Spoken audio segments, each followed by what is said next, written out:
Djay Pro for the Mac is extremely customizable, making it easy for you to set up the software in a way that works for your style of DJing and the music that you usually play. And in this video, I'm going to show you all the customizable features. First one I want to talk about is the jog wheels.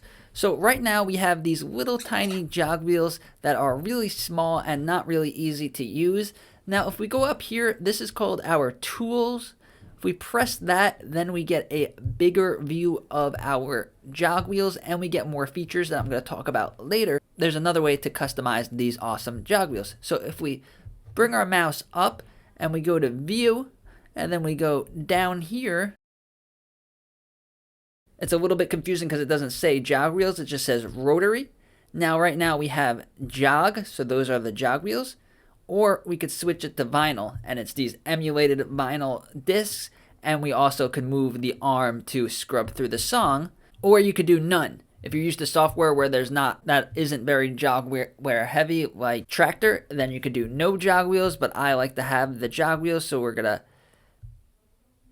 put them out, leave them as jog wheels. So now these are our jog wheels, but you could customize these jog wheels even further. If we press Djay Pro, go to settings, and then go over here, the third one from the last, which is appearance, and then jog wheel style. So here's our jog wheel. We have jog wheel style extended. You could do compact light or compact dark.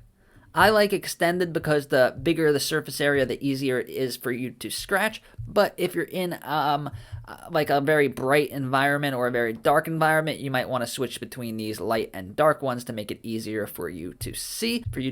But it doesn't stop there with the customization, because we could customize our waveforms. So up here to the right is another expansion.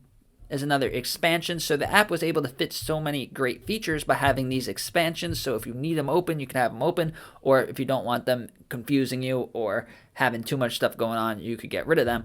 So now we're going to press this waveform button. Press this waveform, we have our waveforms. What's really cool is depending on how much volume the track has, they will be light or dark. So this deck number 2, I'm going to bring the volume down, it gets really light, bring the volume up, and it gets really bright.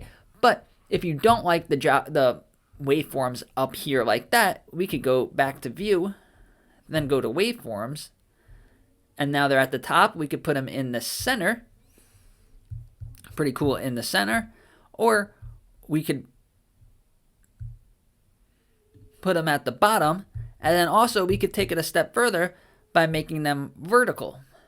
So if you're used to vertical waveforms, sometimes it's easier to mix it that way. You can do it that way if you want.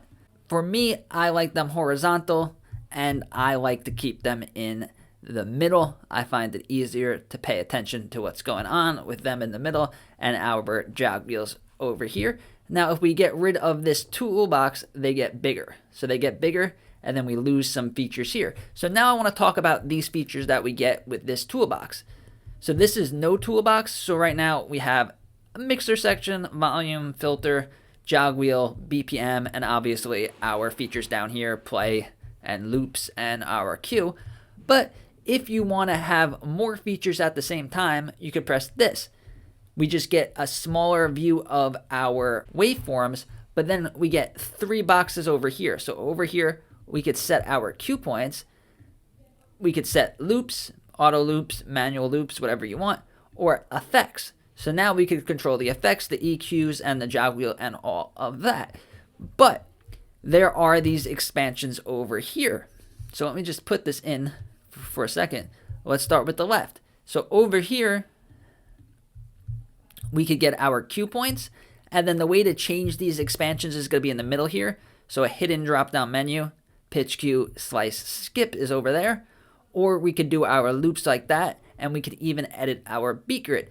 Now, you may be asking yourself, why can we access our cue points here, and then if we open this expansion, we have 2 views of our cue points? The reason is, depending on your style of DJing, you might want to be using the loops over here on this part and then have your cue points here, so you could do both at the same time. Or if you want to be able to control your effects and your cue points at the same time, that's why it gave us this option, so we're not stuck with the stuff down here.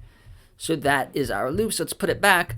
Next one is our effects. So now we can control our effects. These are manual effects, but we could switch over to instant over here. So now you could have your effects here and your loops up here, or your effects here and your cue points there. Next is neural mix. Now with neural mix, we always get this slider here. All the way to the left is instrumentals, all the way to the right is vocals, but you could take it even further with the neural mix expansion. So now we have the neural mix expansion, and we can control 3 bands of neural mix. You could adjust that if you want, but now we have neural mix down here, and we can control our effects with these boxes over here. And you could have one open as cue points over here and one open as effects over here. Next, you could have your looper and your sampler over here. The sampler and looper in this software are really amazing. And then if you want to customize it even further, we could press this drop down menu and we have 1 deck, auto mix, 4 deck, and video. And if you're not taking advantage of Djay Pro's amazing video mode, you are missing out, because it is one of Djay Pro's most advanced features. And if you want to learn more about Djay Pro for the Mac's video mode, check out this video over here. Thank you.